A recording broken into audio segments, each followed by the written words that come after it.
porque la voz también tiene imagen. RadioTV.mx.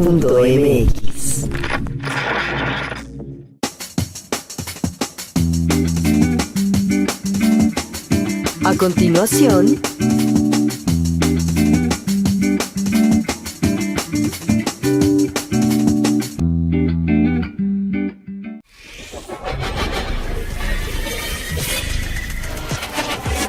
RadioTV.mx presenta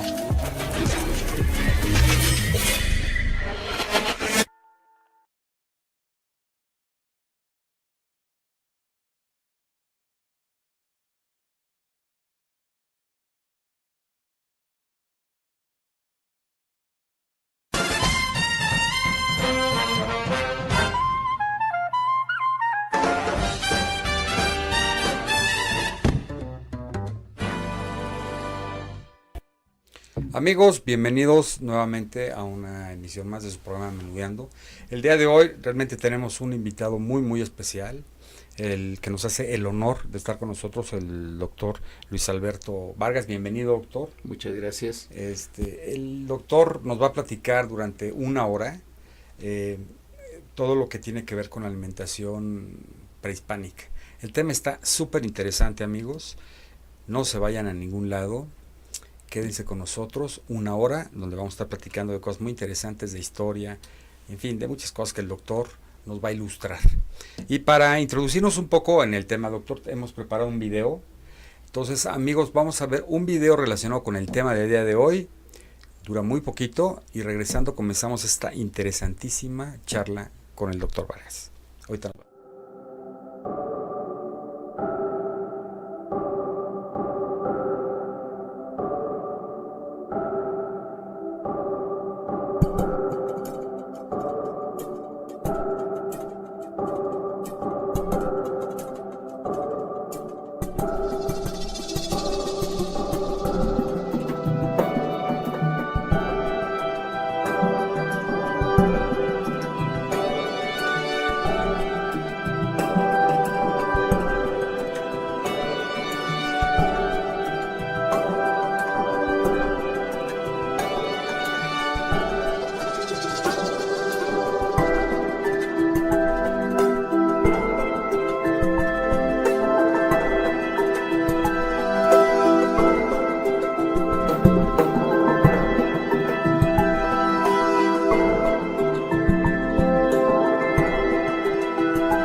Amigos, espero les haya gustado. Es nada más una pequeña ilustración de el tema que vamos a tratar el día de hoy. Bueno, quisiera leerles rápidamente el currículum del doctor Luis Alberto Vargas, para que se den cuenta la calidad de invitado que tenemos el día de hoy.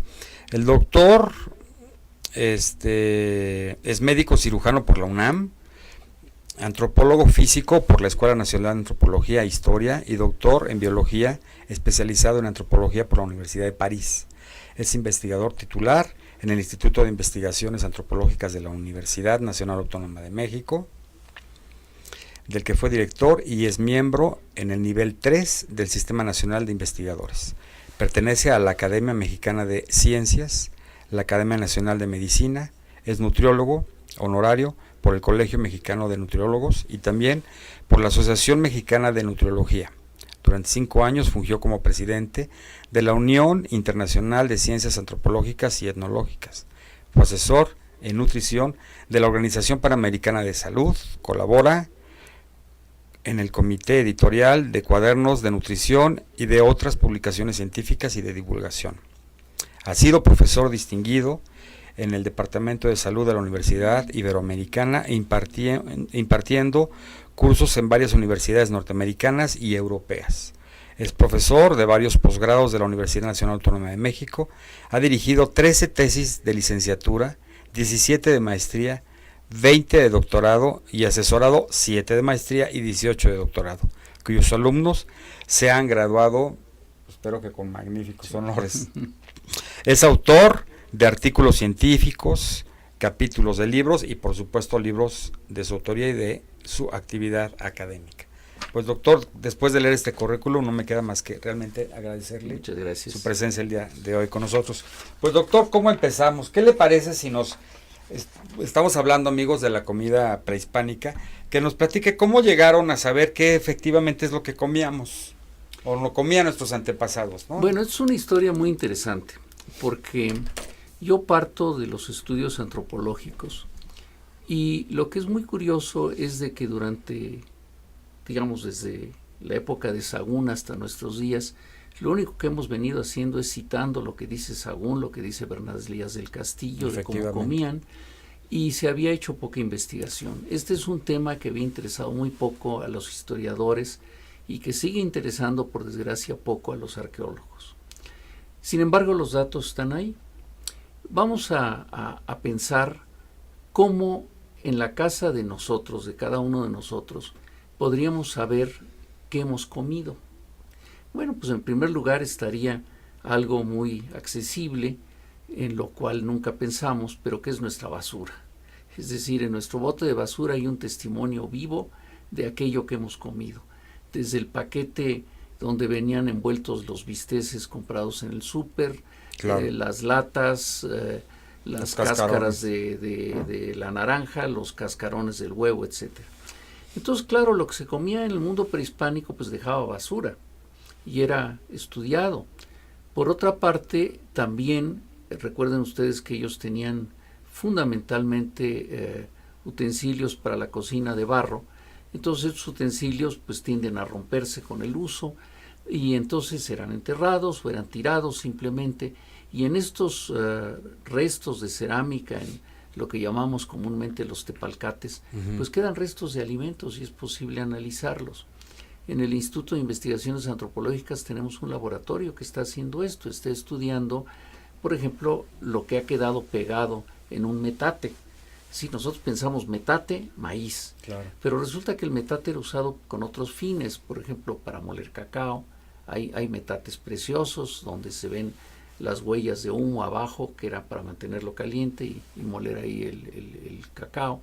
Perdón, ¿y los antiguos petates se hacían igual con piedra volcánica? Sí, exactamente igual. Okay. Es una tradición que prácticamente no ha cambiado. Es decir, salvo que ahora utilizan instrumentos de metal para sacar la piedra, es prácticamente lo mismo.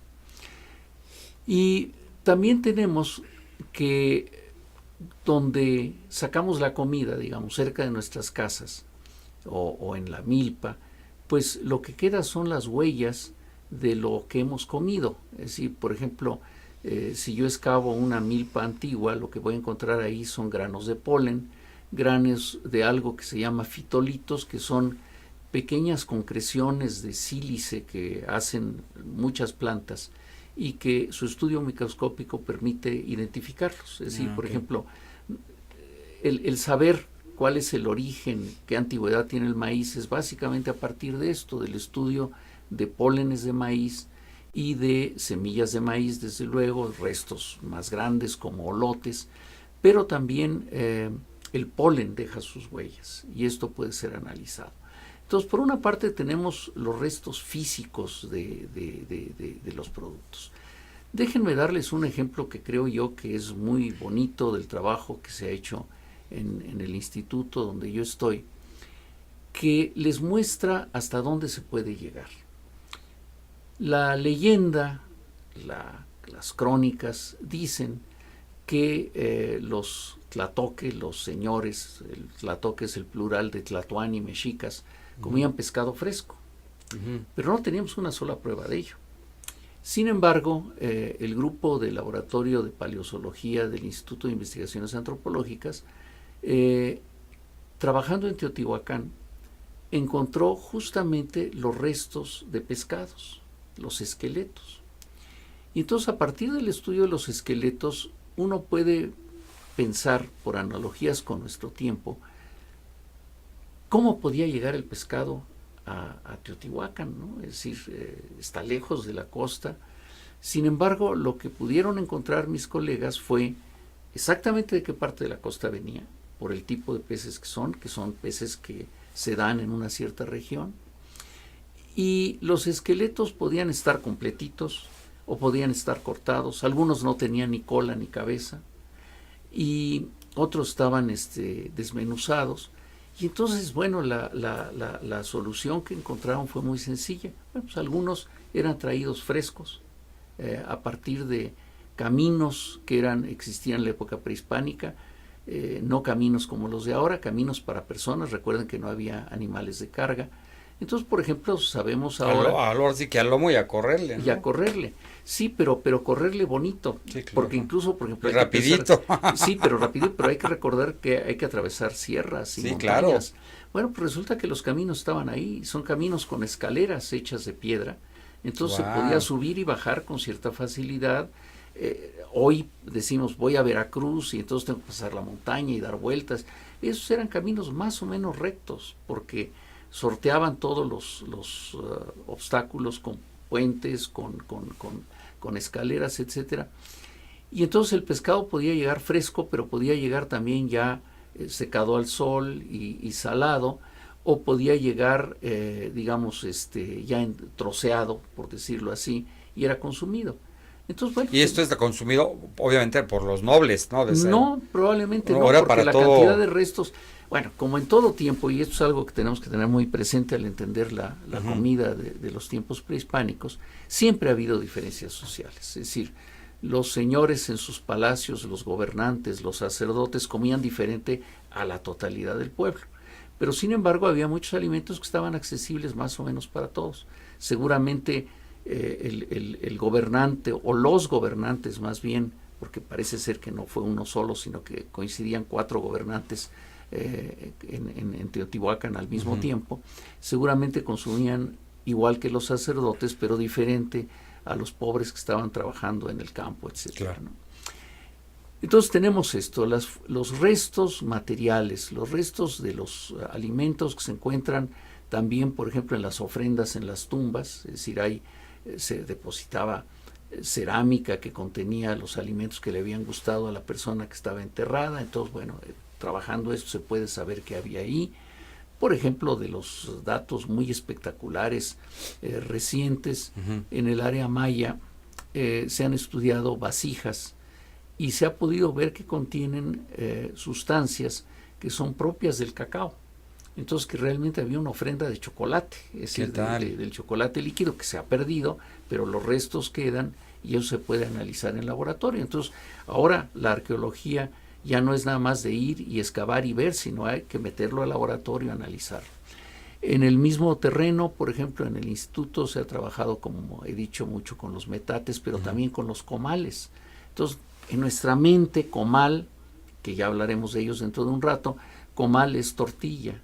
Pero no, los comales eran usados también para asar carnes, para otros fines, y se encuentra, por ejemplo, la grasa de los animales que eran asados ahí.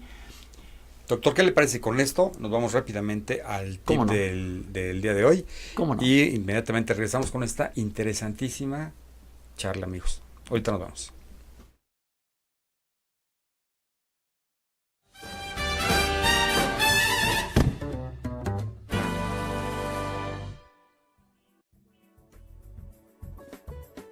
¿Qué tal, amigos? Bienvenidos nuevamente a su sección Consejos Gastronómicos de Menudeando.com.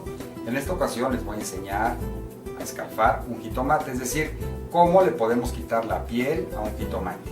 En este caso tenemos un jitomate guaje, pero lo pueden hacer ustedes con el jitomate que tengan en su localidad.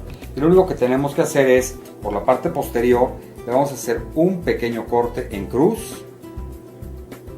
¿Sí? Lo pueden ver. y lo vamos a introducir en agua que esté hirviendo, pero sin que esté borboteando, digamos. Solamente que esté exactamente como está en este momento. Y ahí lo vamos a dejar, que será unos 30-40 segundos, a que la piel se afloje. Una vez transcurridos los 40 segundos, como podrán ver, la piel inmediatamente se empieza a desprender. Apagamos el agua y vean con qué facilidad le podemos retirar toda la piel. El jitomate. El jitomate sigue estando firme, ¿no? Lo podemos utilizar para una ensalada, para una salsa, en fin, para lo que ustedes quieran. Y ya tenemos la pieza terminada. Pues con esto, amigos, terminamos el consejo del día de hoy. Los esperamos en menudeando.com. Hasta entonces, gracias.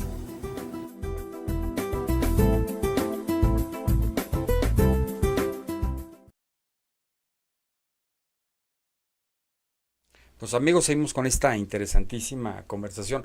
No sin antes recordarles que se metan a nuestra página menudeando.com. Ya somos 60,000 los que pertenecemos a esta comunidad.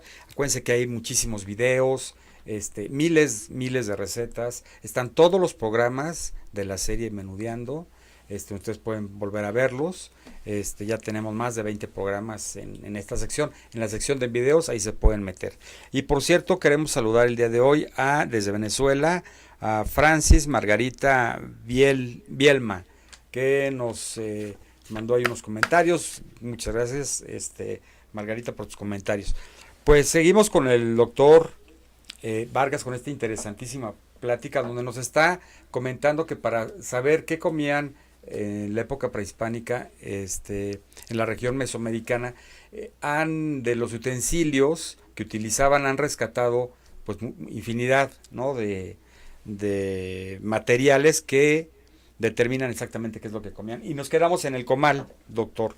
Bueno, entonces el comal tenía muchos usos, pero ya que estamos con el comal y con lo que acabamos de ver de cómo pelar los jitomates, les doy otro tip culinario que no es mío, es de otro seguramente amigo común, Ricardo Muñoz Zurita. Ricardo me contaba que en sus andanzas por Oaxaca, de momento se encontró algo que no es mesoamericano, pero que llegó después, que son los ajos. Ajos perfectamente cocinados, pero que no tenían lo que hoy, si los hacemos en el comal, aparecen los ajos, que son los ojos. Es decir, estas zonas donde el ajo está en contacto con el comal y se quema un poco, que le llamamos los ojos. Y él decía, bueno, ¿cómo logran que no tengan ojos? Que estén cocidos, pero que no tengan ojos. Que no tengan ojos. Pues una cosa muy sencilla que hemos perdido porque nuestras técnicas culinarias han cambiado. Uh-huh. Se preparan en la ceniza. Y entonces, claro, rodeados de la ceniza, hay calor constante, etcétera. Es un horno ahí. Se asan perfectamente claro. bien, pero no hay ojos, ¿no? Entonces, igual que eso, hay que pensar que la cocina mesoamericana no usaba los utensilios que utilizamos hoy, sino otros, pero que algunos de estos, como el comal, como el molcajete, como el metate, perviven. Y ollas de barro, ¿no? Y ollas de barro, que debemos saberlos utilizar. Bueno, volviendo a nuestra historia de cómo sabemos qué comían. Tenemos por otra parte, pues claro, una fuente maravillosa que es el relato de los cronistas que llegaron en el siglo XVI, fundamentalmente Bernal Díaz del Castillo, Fray Bernardino de Sahagún, pero hay muchos más. Pero además algunas imágenes en los códices, han pasado algunas ya en las imágenes que hemos visto, sí. Donde se ve, por ejemplo, la vajilla, donde se ve la preparación, donde hay incluso imágenes de los diferentes tipos de tortillas, etcétera. De estas fuentes hay cosas apasionantes. Por ejemplo, el tip de hoy de este programa va a ser restaurantes de comida prehispánica. Pero realmente tenemos las recetas prehispánicas. Exacto. Entonces es digamos, reconstruir, pero con un fundamento por analogía a lo que comemos hoy. Sin embargo, la excelente noticia que tengo es que sí tenemos unas cuantas recetas prehispánicas, obtenidas por Yapsi Arias, que lo que hizo fue tomar el texto de Fray Bernardino de Sahagún, que viene una columna en náhuatl y otra columna en español, pero que curiosamente, a pesar de todo, se está trabajando mucho en él. El doctor Miguel León Portilla fundamentalmente está trabajando en esto, pero no ha salido la traducción completa. Entonces Yapsi tradujo la sección de la comida de los señores, la comida de los tlatoques. ¡Wow! Entonces resulta que al traducirlo directamente del náhuatl al español, se dio cuenta que había una serie de claves que le permitían reconstruir de mejor manera las recetas. Es decir, por ejemplo, hay una receta maravillosa. Bueno, qué noticia nos está dando, doctor. Que es padre. este es un libro que estamos ahorita viendo que salga publicado. Espero que así sea. Lo tiene Miguel Ángel Porrúa en su editorial. Pero, por ejemplo, una receta donde hablan de Pascal. Bueno, pues, ¿qué cosa es un Pascal? Bueno, si nosotros vamos y nos metemos a la cocina indígena en México, sobre todo en Michoacán, los Pascales siguen vigentes. Y otra receta donde habla de salsa para peces hecha con ciruela y con chile amarillo, si no me equivoco. Bueno, pero como el náhuatl es un lenguaje sintético, digamos, donde si yo dijera, bueno, ¿cómo vienes vestido? Diría yo, viene con camisa cuadros azul.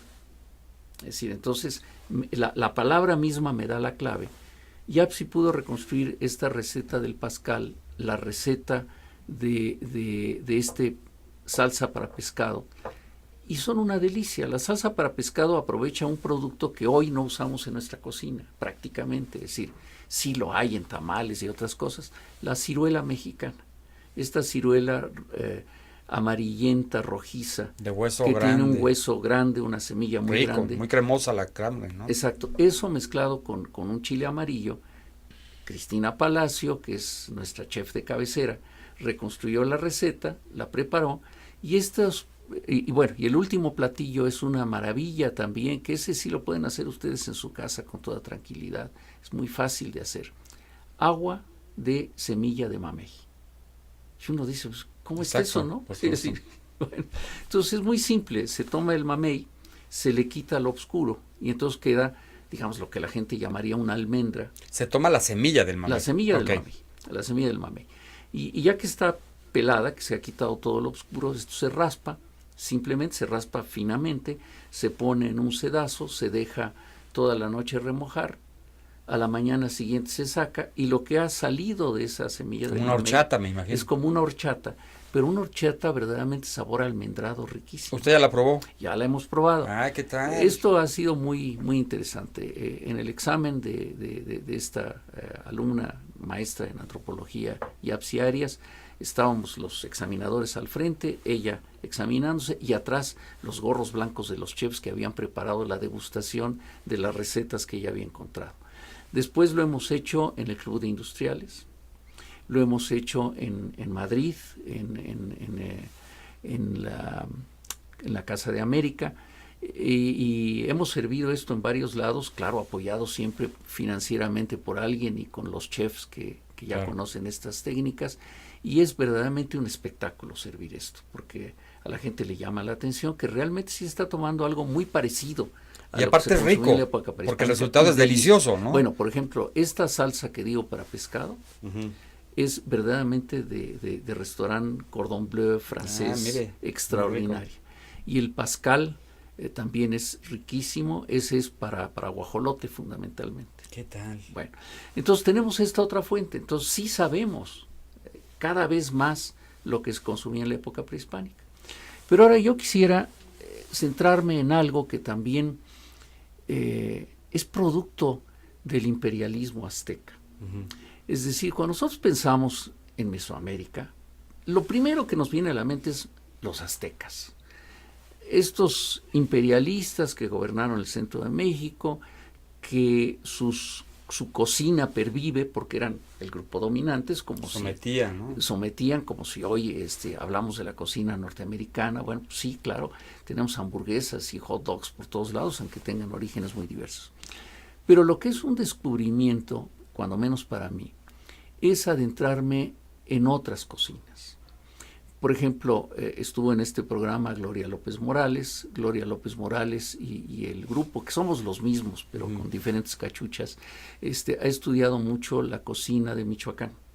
Y la cocina purépecha tiene cosas que no tenía la cocina del centro de México. Pero lo que yo estoy trabajando ahorita es la cocina maya. Y entonces ahí se da uno cuenta de cosas fabulosas. Por ejemplo, se da uno cuenta que los mayas tenían acceso a productos muy diferentes a los que había en el centro de México. Desde luego tenían el mismo maíz, tenían los guajolotes, todo lo que ustedes quieran, pero ellos usaban mucho más los productos de mar y productos locales.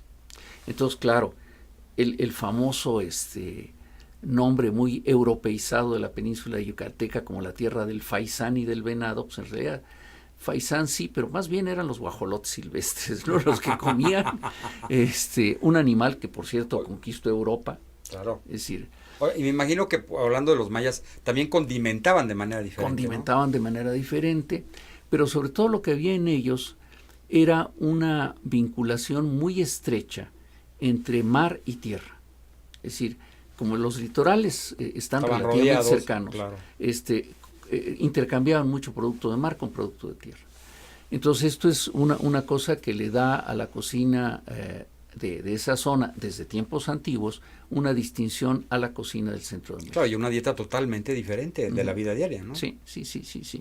Entonces, claro, hoy vemos que los papazules, que la cochinita pibil, claro, no había cochinita en tiempos prehispánicos, pero sí había el pibil, que es el horno bajo tierra, que el origen de esto es interesantísimo, porque el horno bajo tierra no sabemos de dónde viene, probablemente es caribeño, pero claro, se adopta de manera formidable en el sureste mexicano, y cuando digo sureste mexicano estoy abarcando Centroamérica. Y por ejemplo hay cosas maravillosas, un estudio arqueológico de cocinas en el centro de la ciudad de Guatemala, en un sitio arqueológico, encontraron realmente lo que podríamos llamar una cocina colectiva, una cocina enorme, wow, donde había muchos metates, pero donde había muchos hornos bajo tierra. Entonces, este sitio, no sabemos bien si esto era la cocina del pueblo, colectiva, si era la cocina de un mercado, o la cocina económica, ¿no? O la cocina económica, pero tal vez algo más interesante, la cocina de los trabajadores que estaban construyendo los templos y las pirámides y todo esto. Ustedes imagínense cuántas personas se necesitaban al mismo tiempo para estar construyendo, y ni modo que les dijeran, tocaran uno de estos caracoles magníficos y le decían, es hora de irse a comer a su casa. No. Pues no volvían, ¿verdad? Exacto. Es decir, había que prepararles en su lugar.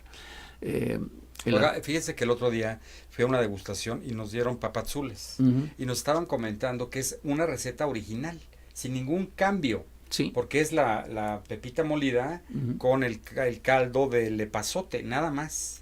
Y entonces, por ejemplo, ahí tenemos cosas preciosas, porque en el área maya, insisto, hay cosas que no vemos en el centro de México. Por ejemplo, esa combinación de la pepita de calabaza con el maíz da unos tamales muy originales, pero unos tamales que además perviven en la actualidad, que están representados en los códices prehispánicos, pero que tienen un simbolismo profundo. Es decir, por ejemplo, un tamal donde es una capa de maíz, una capa de sic o pepita de calabaza molida, otra capa de maíz, etcétera, hasta hacer 7 capas. ¿Qué representa esto? Representa el universo. Wow. Y entonces esta es la ofrenda antes de sembrar, o la ofrenda en la cosecha. Y esto es hecho diferente al centro de México, porque no es en la olla tamalera, sino es en el horno bajo tierra.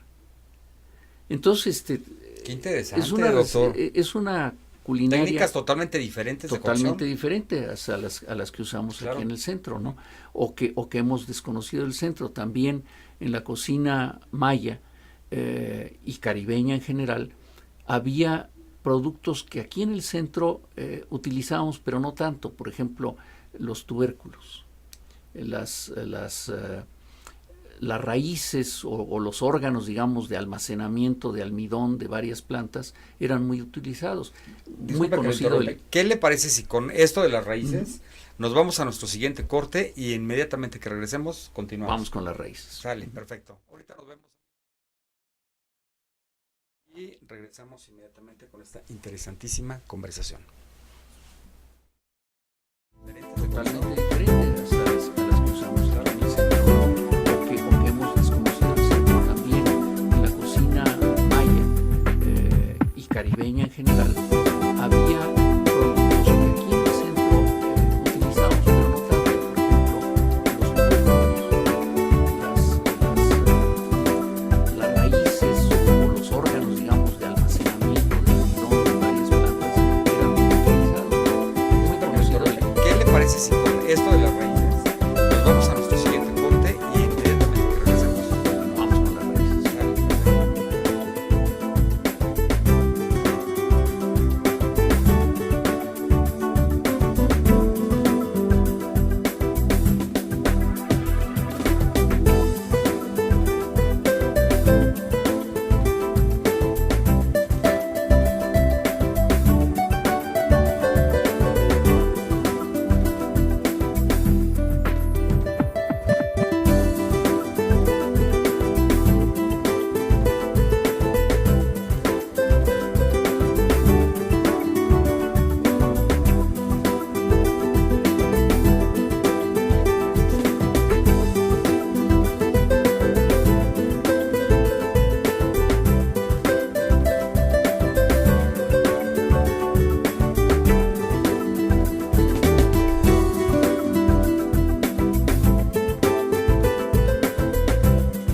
Pues amigos, seguimos con esta interesantísima conversación con el doctor Luis Alberto Vargas. Doctor, nos quedamos hablando de la comida prehispánica, concretamente en las raíces. Bueno, los entonces tubérculos. Estos tubérculos y raíces, camote, uno que es maravilloso, que por favor también lo estamos perdiendo en nuestra cocina, el chinchayote, Órale. la raíz del chayote. Ujú. Si no lo ha probado, por favor. Nunca lo he probado. Es una cosa que se vende en los mercados, hay que buscarlo, pero es una delicia ese sí es raíz. Pero tenemos el casabe, tenemos la yuca, la mandioca, en fin, toda una serie de productos. Pero quiero centrarme en lo prehispánico, pero voy a hacer una nota sobre lo que pasa Lo que después. usted diga, doctor. Lo que pasa después es muy interesante. El casabe que hoy prácticamente hemos perdido, es una raíz de la cual se pueden hacer lo que los españoles llamaban pan de casabe. En realidad son como tortillas. Es una masa que se hace con agua, se muele, se pone en el comal y se obtiene una especie de tortilla, pero no de maíz, sino de casabe. Bueno, este solo recurso fue la clave del regreso de las naves españolas de América a Europa. Sí, porque no tenían todavía la producción triguera para hacer bizcochos y galletas y todo esto. Entonces, en el siglo XVI, el bastimento de estas naves era, entre otras cosas, pan de casabe. ¿Qué tal? Que casi no tiene sabor, no les diré que es un platillo gourmet, pero alimenta. Pero alimenta. Y sobre todo no se echa a perder. Exacto. Entonces, son de estas cosas maravillosas que de la historia, ¿no? Datos históricos muy interesantes. Bueno, entonces resulta que lo que tenemos son una serie de fuentes, como ustedes ven, muy abundantes, de donde podemos saber algo de la historia de la comida prehispánica. Pero ahora quisiera yo irme a un tema que a mí en lo personal me apasiona, que es el maíz. Okay. Miren, una de las pocas cosas originales que yo tengo, yo soy más bien un recopilador, pero fue ponerme a pensar junto con un colega francés, Igor de Garín, cómo podíamos entender la alimentación de un pueblo en función de su cultura. Y llegamos a la conclusión de que además de lo que ya habían descrito varios autores, que es un alimento básico, que es el alimento del cual dependen los demás, que está presente en prácticamente todas las comidas, que tiene casi siempre un mito de origen religioso, que está ligado a ceremonias, que es un producto muy versátil para hacer diferentes platillos y bebidas. Este producto, eso había sido identificado. El arroz en Oriente, el trigo en el Mediterráneo, el maíz en México. Pero nosotros construimos un esquema un poco más complicado, donde tenemos después, rodeando a ese producto básico como un núcleo, tenemos los alimentos primarios, que son los que se consumen prácticamente todos los días, prácticamente en todas las comidas, pero que acompañan al producto básico. Okay. En términos mexicanos contemporáneos, la pregunta que yo le haría a nuestro público es: ¿de qué quieres tu taco? Exacto. Es decir, entonces, claro, pues el taco común de frijoles, de salsa, esa salsa pues lleva chile, lleva jitomate, etcétera. Las calabazas están por ahí, algo que hemos perdido, el amaranto, la chía, en fin, hay toda una serie de productos que acompañan el maíz. Luego están los secundarios, es decir, los que se consumen no todos los días ni en todas las comidas, pero que son muy frecuentes. Perdón, pero todo esto a partir de la tortilla. En el caso de México, sí. Ok. En el caso de la México, tortilla. Sí. Y de los tamales. Okay. Ahora llegamos a los tamales. Y por otra parte, lo que tenemos son los periféricos, los que son productos de temporada. Por ejemplo, en esa época no todo el año había capulines, por ejemplo. O flor de calabaza. O flor de calabaza, o había la temporada en que llegaban las aves a nuestros lagos, etcétera, ¿no? Es decir, alimentos que son de temporada. O que son difíciles de conseguir. Por ejemplo, en la época prehispánica el cacao jugó un papel muy importante, pero ahora sí que entre los horribles términos que usamos ahora, el cacao era de importación. Okay. Porque tenía que llegar o de Tabasco o del Soconusco. El cacao no se da en otros lados. Bien, se da un poco en las costas del Pacífico, pero los sitios principales son Tabasco y el Soconusco. Bueno, entonces resulta que con este esquema nos damos cuenta que el maíz es el alimento básico. De hecho, el Popol Vuh y muchas otras fuentes prehispánicas, mayas y del centro de Mesoamérica, dicen que somos los hombres de maíz. Entonces yo quiero que nuestro público piense un poquito más allá de lo que esto significa. Lo que esto significa, en la visión mesoamericana, es que nosotros al comer maíz lo transformamos en nuestra carne, en nuestro cuerpo. Entonces por eso somos de maíz. No es que yo tenga un tamal aquí abajo, no, sino que ese maíz, eres el resultado, claro. Ese maíz que he consumido se ha transformado en mí. Entonces estoy en deuda con los dioses por ese alimento precioso que me han dado. Ahora, y aparte, bueno, y la energía del maíz se convierte en prana, ¿no? En el ser humano. Claro, claro.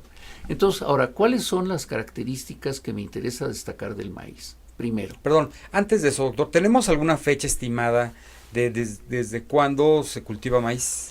Más o menos unos 5,000 años antes de Cristo, 7,000 años. ¿Qué tal? De nuevo, estas fechas, como las que voy a mencionar después, están siempre en revisión porque siempre hay algún hallazgo nuevo, pero otra vez una investigadora de mi instituto, la doctora Emily McClung, ha encontrado pólenes, decía yo al principio del programa, pólenes muy antiguos de maíz, y más o menos por esas fechas. Pero bueno, ahí nos meteríamos en otra larga historia de dónde viene el maíz, etcétera. Eso ahorita no lo quiero tocar, quiero centrarme en el maíz como alimento. Entonces resulta que el maíz es extraordinario porque por una parte contiene proteína, contiene almidón, contiene algunas vitaminas, pero sobre todo desde el punto de vista de la selección que se hizo de esa plantita, que originalmente era el teosinte, se domesticó y el teosinte se transformó en maíz, esa planta adquirió peculiaridades impresionantes. En primer lugar, por favor, piensen ustedes en qué tan domesticado está el maíz. Está tan domesticado que no se puede reproducir solo. Es decir, lo que el maíz perdió en este proceso de domesticación es la capacidad de que sus semillas, los granos de maíz, la semilla, salga espontáneamente del elote y pueda crecer independiente. Lo tenemos que sembrar directamente los humanos. Entonces, esto ha hecho que sea una planta muy dependiente de nosotros. Pero al mismo tiempo, lo que hemos seleccionado, y esa es la riqueza de México, que no nos damos cuenta y que nuestras autoridades no se dan cuenta, están ahorita con toda la batalla estúpida de los transgénicos. Por Dios, ¿para qué queremos transgénicos? Para que resistan la helada o resistan esto, resistan lo otro, cuando tenemos variedades mexicanas que lo hacen ya por su selección a través de siglos, ¿no? Entonces, el maíz crece en zonas saladas, cerca del mar, a nivel del mar. Y crece en milpalta o más arriba, a 3.000, 4.000 metros de altura, resiste las heladas. Pero por otra parte, lo que es muy importante es pensar que estamos haciendo la tontería de pensar en crear un solo tipo de maíz para todo el país. Y sin embargo, a usted como chef yo le pregunto, ¿usted podría hacer palomitas con maíz cacahuate? No, pues no. Pues no, ¿verdad? Ni podría hacer Ni pozole con maíz, inversa, ¿no? con maíz palomero, Claro. ¿no? Entonces, este maíz ha sido seleccionado para lo que queremos comer. Las tortillas, hoy nos quejamos de ellas, porque el maíz para tortilla es un maíz que tiene que tener ciertas peculiaridades. Por ejemplo, una de ellas, digamos que a lo mejor nuestro público no conoce, es el maíz tiene que tener correa, la tortilla tiene que tener correa. ¿Qué quiere decir esto? Que debe estar adherida entre ella y que no se rompa. Entonces, Que le dé estructura. que le dé estructura.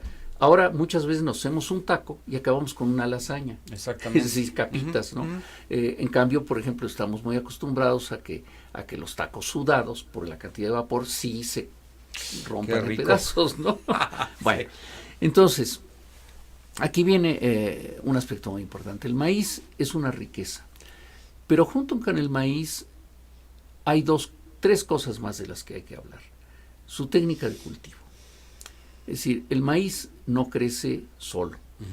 En México tradicional, hoy las agroindustrias han hecho que imitemos a los farms del medio oeste americano y tengamos cultivos solo de maíz, muy bonitos, todos del mismo tamaño. Aquí en México tenemos una riqueza increíble en lo que conocemos como la milpa, prehispánica, por favor, la milpa. Bueno, entonces, esta milpa, ¿qué hace? Combina ecológicamente distintas plantas. Y piensen en la milpa en 3 dimensiones. Siembro maíz y el maíz va verticalmente para arriba. Sí. Pero junto, ¿qué le pongo? Le pongo frijol y el frijol va trepando por la planta de maíz. Y los quelites. Y luego pongo abajo la calabaza, que esa va al ras del suelo y que produce otras cosas. Y que uno favorece al otro. A eso voy. Dentro de un momento entro a eso. Luego brotan solitos los quelites. Pero también llegan los insectos, llegan los chapulines a comerse todo eso, pero los cazamos, y llegan las tuzas, y alrededor sembramos chile para ahuyentar algunos animales, y junto tenemos los árboles frutales, y cerrando todo para que no se erosione la tierra, sembramos magueyes. Entonces, un ecosistema perfecto. Un ecosistema perfecto. Entonces, justamente lo que hoy sabemos es que a través de este sistema tan maravilloso, lo que podemos tener es una producción constante de alimentos todo el año. Por otra parte, esta simbiosis maravillosa, por ejemplo, voy a usar 2 ejemplos, frijol y maíz. Bueno, el frijol en sus raíces tiene bacterias que nitrifican el suelo, es decir, está fertilizando el suelo donde está creciendo el maíz. No lo está erosionando. No lo está erosionando.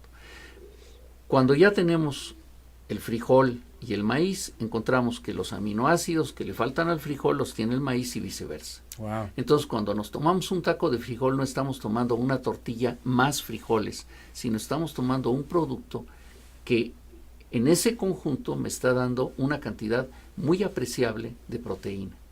Decían, no, se necesitan animales. No. Ahí tenemos una buena fuente de proteína. Muchos años México vivió de maíz y frijoles. Claro. Pero por otra parte, tenemos a las calabazas. Y lo que usted decía, las calabazas son maravillosas. Es decir, en primer lugar, por ejemplo, lo que sabemos ahora es que la hoja de la calabaza crece paralela al suelo. Entonces guarda la humedad. Pero aparte produce ciertas sustancias que inhiben el crecimiento de algunos insectos. Pero, ¿qué pasa? Como los mexicanos mesoamericanos del pasado y los de hoy, todavía en comunidades rurales, sabemos sacarle jugo a todo. Usamos las plantas de manera integral. Entonces, ahí pongo mi semillita de calabaza, comienza a crecer. ¿Tengo hambre? Bueno, pues me puedo comer las guías de la calabaza. Espero un tiempo y salen las flores.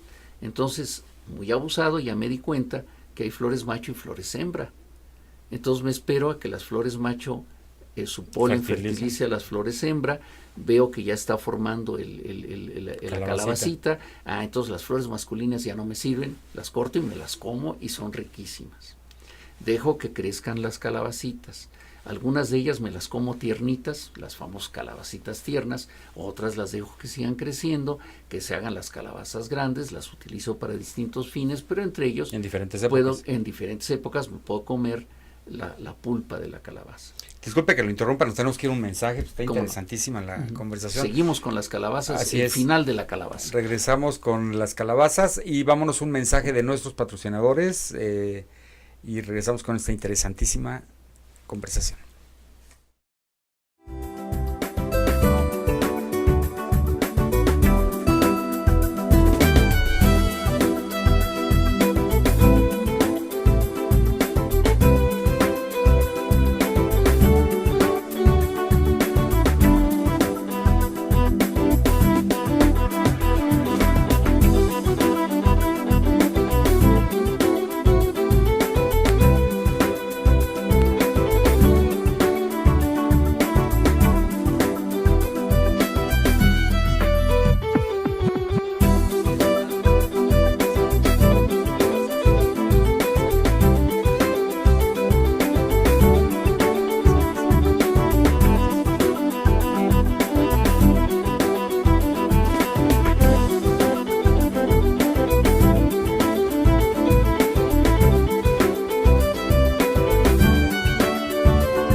Pues seguimos nuestra conversación, nuestra interesantísima plática con el doctor Luis Alberto Vargas, hablando de la comida prehispánica y nos quedamos hablando de las calabazas Y su pulpa, que le incorporamos de muchas formas. Hoy, por ejemplo, en nuestros días, pues tomarse su calabaza en tacha en la época de muertos es casi indispensable. Calabaza en tacha, amigos, es combinar calabaza con piloncillo, que es un azúcar muy rústica, digamos, ¿no? Y se hace un dulce delicioso. Bueno, pero por otra parte, la calabaza, zapallo para nuestros amigos de Sudamérica, madura, la ponemos en el techo de la casa y se seca. Pero ¿qué hay adentro? Las semillas de la calabaza, que en México conocemos como pepitas de calabaza, y que en todo el mundo hoy se utilizan simplemente tostadas como botana. Pero ¿qué tenemos en México? Tenemos una maravilla que usted mencionaba, que es el pipián. Es decir, entonces esas semillas que aparentemente son secundarias son la base de una de las salsas para mí más deliciosas de la cocina. Oiga, doctor, mexicana. ¿y no cree usted que tenían una inventiva maravillosa? De todo sacaban provecho y varias versiones de una materia prima, sacaban varias versiones. Exactamente, eran multiusos. Exacto. Era todo multiusos. Bueno, el segundo elemento ligado con el maíz y su cultivo es otra maravilla que no ha sido superada, pero que otra vez en México desdeñamos, que es simplemente la técnica que vemos todavía en Xochimilco de sembrar en conjunto muchas plantas, pero en un medio acuático, es decir, las chinampas. Las chinampas, desde el punto de vista agronómico, son una maravilla porque uno puede lograr 3 cosechas de maíz al año. ¿Qué tal? O de prácticamente cualquier cosa. Es decir, hoy las chinampas se utilizan para flores, para muchas otras cosas, pero en productos vegetales tienen un rendimiento altísimo porque están en la humedad, porque están fertilizándose continuamente, están en el sol. Y lo que pocos saben es que las chinampas, pues claro, no eran exclusivas de Xochimilco. Había en toda esta zona central de los lagos, pero también las había en Tabasco, en las zonas donde hay no tenía ni idea, doctor. Donde hay pantanos, donde hay zonas inundables, había chinampas. Es decir, los estudios hechos con radar aéreo y fotos aéreas muestran. O sea, como usted dice, que la palabra no le gusta, se exportaban tecnología del centro hacia, o quién sabe, igual de allá para acá. Probablemente venía de allá para acá. Sí, mire, qué interesante. Bueno. Y la tercera maravilla, realmente la aportación maravillosa mexicana al maíz, es algo que otra vez los mexicanos desdeñamos, la nixtamalización. La nixtamalización para nuestros escuchas y personas que nos ven en otras partes del mundo es una técnica muy simple. Consiste en tomar la semilla del maíz, que es dura, que tiene mucho almidón, que tiene una cutícula muy dura, se remoja en agua caliente, pero esta agua caliente además tiene que llevar una sustancia alcalina. Probablemente lo más primitivo es ponerle ceniza. En el área maya se usaban las conchas de moluscos molidas, que también son alcalinas. Y hoy, prácticamente universal en México, usar la cal. Bueno, entonces esto es llamémosle una digestión del maíz fuera del cuerpo, en una olla, durante toda la noche en un medio alcalino. ¿Esto qué hace? Lo que sabemos hoy es que logra una maravilla bioquímica. Si en primer lugar hace que el maíz se suavice, así que es lo que se busca para el momento de molerlo en un metate, el maíz queda suave. Pero intrínsecamente le han pasado muchas cosas. La proteína se vuelve más biodisponible. Se ha enriquecido con calcio, que es un producto que hoy para la osteoporosis buscamos y que ahí está en nuestra comida. Y por otra parte, los precursores de la niacina se han liberado y entonces el maíz que no tiene niacina permite que el cuerpo fabrique niacina por los precursores que tiene. Entonces, mire cuántas cosas suceden. Hemos llamado al maíz viajero sin equipaje, porque los pueblos que se han llevado el maíz no se llevan la nixtamalización. Entonces, por ejemplo, en España se describió entre los grandes comedores de maíz en el siglo XVII la pelagra, que es la falta de niacina. Claro. Porque no preparan el maíz con nixtamalización, entonces no tenía niacina. Yo creo que les caía muy mal, ¿no? Aparte. Claro, ¿no? Además pensaban que era venenosa, claro, que era una planta terrible, que causaba daños en la piel y todo eso, simplemente porque no se habían llevado el proceso de nixtamalización. En África hoy tampoco existe. Ya las grandes empresas se llevan la nixtamalización para las fábricas de tortillas, pero por ejemplo llama mucho la atención que en África nuestro maíz es utilizado fundamentalmente para hacer cerveza. Entonces tenemos ahí algo. Bueno, ahora, culinariamente, ¿qué logramos con la nixtamalización? Pues logramos lo que se ha llamado la plasticidad culinaria del maíz. Con la masa del maíz nixtamalizado hacemos maravillas porque es como jugar con plastilina o barro, es muy moldeable. Y probablemente lo primero que hicimos con el nixtamal no fueron las tortillas. Las tortillas parecen ser, cuando menos, digamos, pueden haber tenido un origen más remoto, pero es en la época teotihuacana donde realmente hay un auge de las tortillas. Y las tortillas son muy importantes, pero lo que estuvo antes considero yo que es igualmente importante, que son los tamales.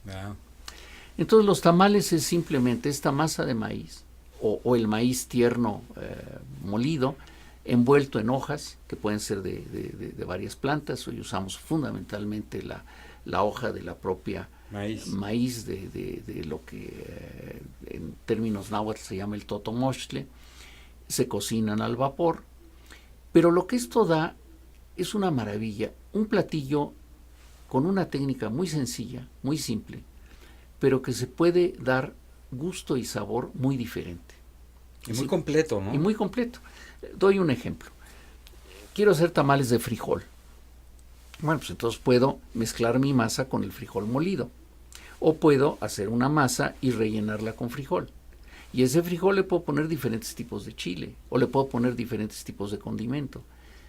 Quelites, todo lo que yo quiera. Como usted decía, los mayas, pues mariscos. Y aquí en el centro, pues carne chile, de conejo, ¿no? de carne chile, de conejo, sí, exacto. O de venado, de lo que fuera, ¿no? Y entonces tengo un platillo muy rico.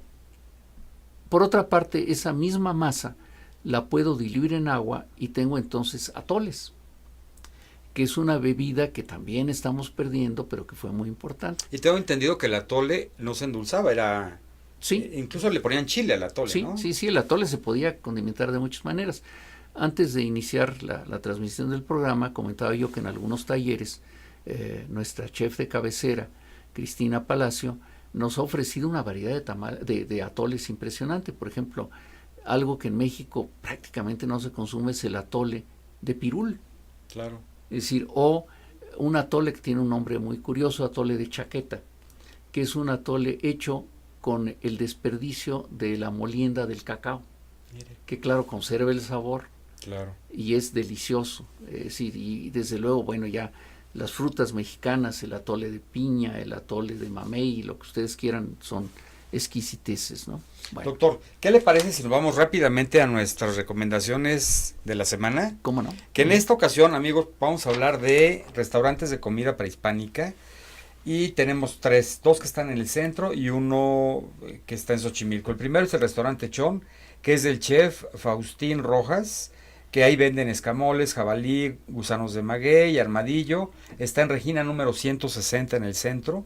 Luego tenemos la cocinita de San Juan del chef Benjamín Ibáñez, y ahí venden venado, chinicuil, escamoles, etcétera, y se encuentra en Ernesto Pujibet en el centro también. Y en el sur de la ciudad tenemos el Sabor de Cuna, que ahí podemos encontrar gusanos de maguey, escamoles, venado, chapulines, etcétera. Se encuentra en Guadalupe Ramírez 180 en el centro de Xochimilco. Doctor, nos quedan 4 minutos. ¿Cómo podemos concluir o qué nos puede platicar? Yo quisiera concluir simplemente con lo que le debemos al maíz. Y para esto les utilizaré una anécdota. En un examen de doctorado reciente de una colega que vivía muy cerca de donde estamos, ella estudió los restos de las monjas del convento de San Jerónimo, donde está hoy el claustro de Sor Juana. Y le llamaba mucho la atención que la mayor parte de las monjas a partir de los 40 años estaban desdentadas. Ah, mire. Y se preguntaba, bueno, ¿qué podían comer esas monjas? Y la respuesta es muy simple: atole y tamales. Es decir, entonces piensen ustedes que aún en esta cuestión que hoy nos preocupa mucho de la vejez, etcétera, una persona sin dientes podía, no en la época prehispánica porque los dientes se conservaban muy bien, pero ya después cuando entró el azúcar y vinieron las caries y todo esto, podía vivir muy tranquilamente con productos de maíz. Y al principio hablábamos de lo que México ha aportado al mundo. Por desgracia, de esto podríamos hablar 8 horas o 10 horas sin parar. Pero quiero señalar la otra gran contribución mexicana, los chiles. La comida mesoamericana no era monótona, todo lo contrario. Era una comida muy variable. Claro, los pobres podían comer muy mal y podían comer muy monótono. Pero una de las aportaciones maravillosas de México al mundo ha sido los chiles, que no solamente le dan picor y gusto a la comida, sino le dan color. Entonces, totalmente cierto. Piensen ustedes en la cantidad de color que vemos hoy en la comida coreana, en la comida hindú, en la comida china, y todos esos productos que hoy en el mundo identificamos como picantes tienen su origen en chiles que fueron llevados por otro gran olvidado de nuestra historia, por la nao de Filipinas, a Filipinas, de ahí se expandieron por el sureste de Asia, por el norte de Asia, y hoy están en sus cocinas. La famosa paprika húngara no es más que un chile mesoamericano adaptado. Entonces, podríamos hablar mucho de esto, estamos a punto de terminar, pero simplemente quiero concluir diciendo que exploremos nuestra cocina, démonos cuenta de que hay mucho en ella, de que hay muchas cosas que no solamente son de interés histórico, sino que tienen un gran potencial para mejorar la alimentación de nosotros. Al principio del programa, antes de entrar al aire, hablábamos de que hoy en México hay mucha obesidad. Es cierto, pero resulta que la dieta mesoamericana era una dieta bastante sana. Entonces no estoy proponiendo que olvidemos todo lo que trajeron los españoles, al contrario, esto nos enriqueció, pero sí que pensemos en ciertas técnicas que nos permiten comer de manera más sana. Por ejemplo, el famoso comal. ¿Para qué quiero preparar mi carne poniéndole aceite o poniéndole grasa si la puedo hacer asada? Exacto. Y que es tan sabrosa como la otra? Pues doctor, con esto terminamos esta interesantísima plática que por supuesto nos encantaría tenerlo en una ocasión próximamente para que continuemos con el tema. Le agradezco muchísimo su presencia aquí con nosotros en Menudeando. Y amigos, es importantísimo pues como reflexionar sobre esto, ¿no? Que es algo que tenemos todos los días, los chiles, las tortillas, los tamales y demás. Ver un poquito el origen, qué tanto han hecho por nuestros antepasados y nuestra historia, ¿no? Y que gracias a que ha perdurado este tipo de ingredientes y de materias primas, pues somos hoy lo que somos, este gran país, ¿no?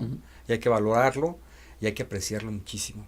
Pues amigos, con esto terminamos el programa el día de hoy, espero les haya gustado. Y recuerden que el próximo miércoles tenemos una cita a la 1:00 p.m.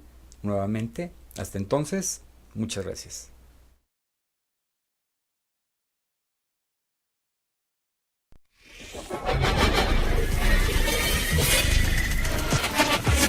RadioTV.mx presentó